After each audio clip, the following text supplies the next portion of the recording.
نوجوان نے اس کا کچھ اثر قبول نہ کیا اور تھوڑی دیر بعد وہ خود بھی سینما سے باہر نکل آیا۔ اب 7 بج چکے تھے اور وہ مال کی پٹری پر پھر پہلے کی طرح مٹر گشت کرتا ہوا چلا جا رہا تھا۔ ایک ریسٹوران میں آرکیسٹرا بج رہا تھا۔ اندر سے کہیں زیادہ باہر لوگوں کا ہجوم تھا۔ ان میں زیادہ تر موٹروں کے ڈرائیور، کوچوان، پھل بیچنے والے اور اپنا مال بیچ کے خالی ٹوکرے لیے کھڑے تھے۔ کچھ راہگیر جو چلتے چلتے ٹھہر گئے تھے، کچھ مزدوری پیشہ لوگ اور کچھ گداگر۔ یہ اندر والوں سے کہیں زیادہ گانے کے رسیا معلوم ہوتے تھے، کیونکہ وہ غل غپاڑہ نہیں مچا رہے تھے بلکہ خاموشی سے نغمہ سن رہے تھے، حالانکہ دھن اور ساز اجنبی تھے۔ نوجوان پل بھر کے لیے رکا اور پھر آگے بڑھ گیا۔ تھوڑی دیر چل کے اسے انگریزی موسیقی کی ایک بڑی سی دکان نظر آئی اور وہ بلا تکلف اندر چلا گیا۔ ہر طرف شیشے کی الماریوں میں طرح طرح کے انگریزی ساز رکھے تھے۔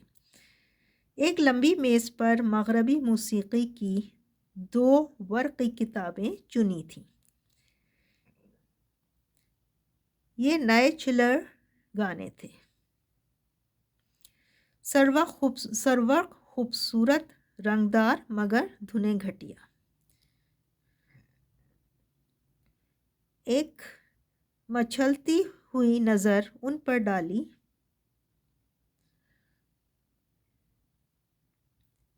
پھر وہاں سے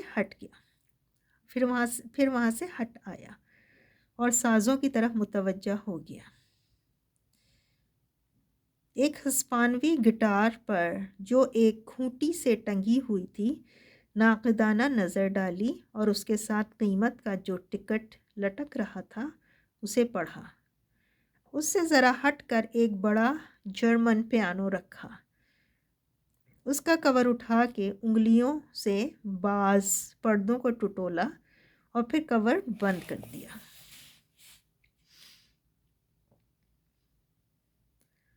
دکان کا ایک کارندہ اس کی طرف بڑھا۔ گڈ ایوننگ سر، کوئی خدمت؟ نہیں شکریہ۔ ہاں، اس مہینے کے گراموفون ریکارڈوں کی فہرست دے دیجیے۔ فہرست لے کے اوور کوٹ کی جیب میں ڈالی، دکان سے باہر نکل آیا اور پھر چلنا شروع کر دیا۔ راستے میں ایک چھوٹا سا بک سٹال پڑا، نوجوان یہاں بھی رکا۔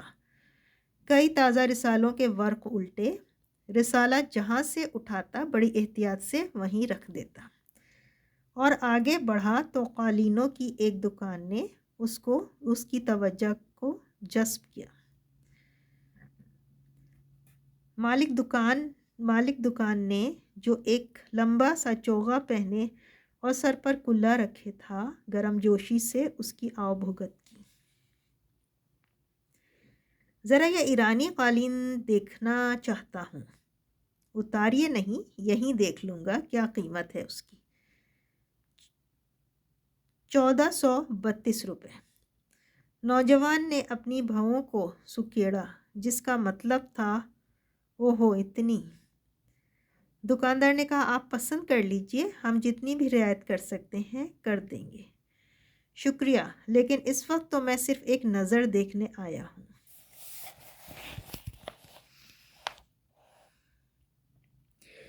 شوق سے دیکھیے، آپ ہی کی دکان ہے۔ 2-3 منٹ کے بعد وہ اس دکان سے بھی نکل آیا۔ اس کے اوور کوٹ کے کاج میں شربتی رنگ کے گلاب کا جو کھلا پھول اٹکا ہوا تھا، وہ اس وقت کاج سے کچھ زیادہ باہر نکل آیا تھا۔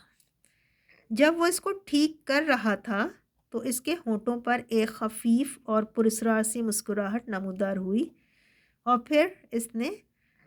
اس نے پھر اپنی مٹر گشت شروع کر دی۔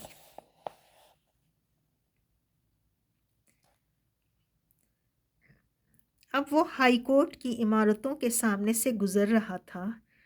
اتنا کچھ حال لینے کے بعد اس کی طبیعت کی چونچالی میں کچھ فرق نہیں آیا تھا۔ نہ تکان محسوس ہوئی تھی، نہ اکتاہٹ۔ یہاں پٹری پر چلنے والوں کی ٹولیاں کچھ چھٹ سی گئی تھیں اور ان میں کافی فاصلہ رہنے لگا تھا۔ اس نے بیت کی چھڑی کو ایک انگلی پر گھمانے کی کوشش کی مگر کامیابی نہ ہوئی اور چھڑی زمین پر گر پڑی۔ اوہ سوری کہہ کر زمین پر جھکا اور چھڑی کو اٹھا لیا۔ نوجوان نے شام سے اب تک اپنی مٹر گشت کے دوران میں جتنی انسانی شکلیں دیکھی تھیں ان میں سے کسی نے بھی اس کی توجہ کو اپنی طرف منعطف نہیں کیا تھا۔ فی الحقیقت ان میں کوئی جاذبیت تھی ہی نہیں، یا پھر وہ اپنے حال میں ایسا مست تھا کہ کسی دوسرے سے اسے سروکار ہی نہ تھا۔ مگر ایک دلچسپ جوڑے نے، جس میں کسی افسانے کے کرداروں کی سی ادا تھی، جیسے یک بارگی اس کے دل کو موہ لیا تھا اور اسے حد درجہ مشتاق بنا دیا کہ وہ ان کی اور بھی باتیں سنے اور ہو سکے تو قریب سے ان کی شکلیں بھی دیکھ لے۔ اس وقت وہ تینوں بڑے ڈاک خانے کے چوراہے کے پاس پہنچ گئے تھے۔ لڑکا اور لڑکی پل بھر کو رکے اور پھر سڑک پار کر کے میکلوڈ روڈ پر چل پڑے۔ نوجوان مال روڈ پر ہی ٹھہرا۔ شاید وہ سمجھتا تھا کہ فی الفور ان کے پیچھے گیا تو ممکن ہے انہیں شبہ ہو جائے کہ ان کا تعاقب کیا جا رہا ہے، اس لیے اسے کچھ لمحے رک جانا چاہیے۔ جب وہ لوگ کوئی 100 گز آگے نکل گئے تو اس نے لپک کر ان کا پیچھا کرنا چاہا، مگر ابھی اس نے آدھی ہی سڑک پار کی ہوگی کہ اینٹوں سے بھری ہوئی ایک لاری پیچھے سے بگولے کی طرح آئی اور اسے رونتی ہوئی میکلوڈ روڈ کی طرف نکل گئی۔ لاری کے ڈرائیور نے نوجوان کی چیخ سن کر پل بھر کے لیے گاڑی کی رفتار کم کی۔ وہ بھانپ گیا کہ کوئی لاری کی لپیٹ میں آ گیا اور وہ رات کے اندھیرے سے فائدہ اٹھاتے ہوئے لاری کو لے بھاگا۔ 2-3 راہگیر جو اس حادثے کو دیکھ رہے تھے شور مچانے لگے، نمبر دیکھو نمبر دیکھو، مگر لاری ہوا ہو چکی تھی۔ اتنے میں کئی اور لوگ جمع ہو گئے۔ ٹریفک کا ایک انسپکٹر جو موٹر سائیکل پر جا رہا تھا رک گیا۔ نوجوان کی دونوں ٹانگیں بالکل کچل گئی تھیں، بہت سا خون نکل چکا تھا اور وہ سسک رہا تھا۔ فوراً ایک کار کو روکا گیا اور اسے جیسے تیسے اس میں ڈال کر بڑے ہسپتال روانہ کر دیا گیا۔ جس وقت وہ ہسپتال پہنچا تو اس میں ابھی رمق بھر جان باقی تھی۔ اس ہسپتال کے شعبہ حادثات میں اسسٹنٹ سرجن مسٹر خان اور 2 نوعمر نرسیں مس شہناز اور مس گل ڈیوٹی پر تھیں۔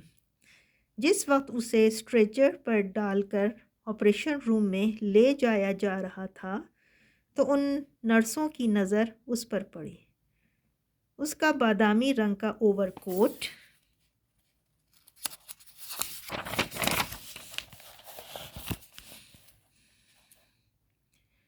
ابھی تک اس کے جسم پر تھا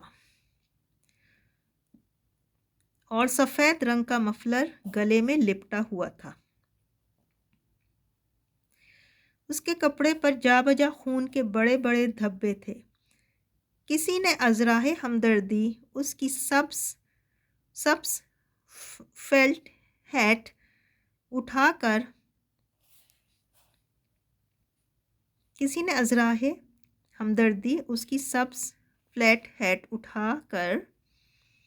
اس کے سینے پر رکھ دی تھی تاکہ کوئی اڑا نہ لے جائے۔ شہناز نے گل سے کہا، کسی بھلے گھر کا معلوم ہوتا ہے بیچارہ۔ گل دبی آواز میں بولی، خوب بن ٹھن کے نکلا تھا بیچارہ ہفتے کی شام منانے۔ ڈرائیور پکڑا گیا یا نہیں؟ نہیں، بھاگ گیا۔ کتنے افسوس کی بات ہے۔ آپریشن روم میں اسسٹنٹ سرجن اور نرسیں چہروں پر جراحی کے نقاب چڑھائے جنہوں نے ان کی آنکھوں سے نیچے کے سارے حصے کو چھپا رکھا تھا، اس کی دیکھ بھال میں مصروف تھے۔ اسے سنگ مرمر کی میز پر لٹا دیا گیا۔ اس نے سر میں جو تیز خوشبودار تیل ڈال رکھا تھا، اس کی کچھ مہک ابھی تک باقی تھی۔ پٹیاں ابھی تک جمی ہوئی تھیں۔ حادثے سے اس کی دونوں ٹانگیں تو ٹوٹ چکی تھیں مگر سر کی مانگ نہیں بگڑنے پائی تھی۔ اب اس کے کپڑے اتارے جا رہے تھے۔ سب سے پہلے سفید سلک کا گلوبند اس کے گلے سے اتارا گیا۔ اچانک نرس شہناز اور نرس گل نے بیک وقت ایک دوسرے کی طرف دیکھا۔ اس سے زیادہ وہ کر بھی کیا سکتی تھیں؟ چہرے پر جو دلی کیفیات کا آئینہ ہوتے ہیں چہرے جو دلی کیفیات کا آئینہ ہوتے ہیں جراحی کے نقاب تلے چھپے ہوئے تھے اور زبانیں بند۔ نوجوان کے گلوبند کے نیچے نیک ٹائی اور کالر کیا سرے سے قمیض ہی نہیں تھی۔ اوور کوٹ اتارا گیا تو نیچے سے ایک بہت بوسیدہ اونی سویٹر نکلا جس میں جا بجا بڑے بڑے سوراخ تھے۔ ان سوراخوں سے سویٹر سے بھی زیادہ بوسیدہ اور میلا کچیلا ایک بنیان نظر آ رہا تھا۔ نوجوان سلک کے گلوبند کو کچھ اس ڈھب پہ گلے پر لپیٹے رکھتا تھا کہ اس کا سارا سینہ چھپا رہتا تھا۔ اس کے جسم پر میل کی تہیں بھی خوب چڑھی ہوئی تھیں۔ ظاہر ہوتا تھا کہ وہ کم سے کم پچھلے 2 مہینے سے نہیں نہایا تھا۔ البتہ گردن خوب صاف تھی اور اس پر ہلکا ہلکا پاؤڈر لگا ہوا تھا۔ سویٹر اور بنیان کے بعد پتلون کی باری آئی اور شہناز اور گل کی نظریں پھر بیک وقت اٹھیں۔ پتلون کو پیٹی کے لیے ایک پرانی دھجی سے جو شاید کبھی نیک ٹائی ہوگی خوب کس کے باندھا گیا تھا۔ بٹن اور بکسوے غائب تھے۔ دونوں گھٹنوں پر سے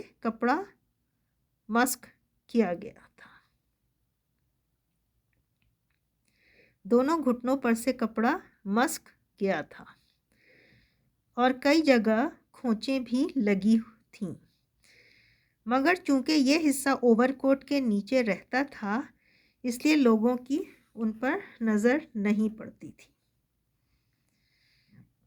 اب بوٹ اور جرابوں کی باری آئی اور ایک مرتبہ پھر مس شہناز اور مس گل کی آنکھیں چار ہوئیں۔ بوٹ تو پرانے ہونے کے باوجود خوب چمک رہے تھے مگر ایک پاؤں کی جراب دوسرے پاؤں سے بالکل مختلف تھی۔ پھر دونوں جرابیں پھٹی ہوئی تھیں اس قدر کہ ان میں سے نوجوان کی میلی میلی ایڑیاں نظر آ رہی تھیں۔ بلا شبہ اس وقت تک وہ دم توڑ چکا تھا۔ اس کا جسم سنگ مرمر کی میز پر بے جان پڑا تھا۔ اس کا چہرہ جو پہلے چھت کی سمت تھا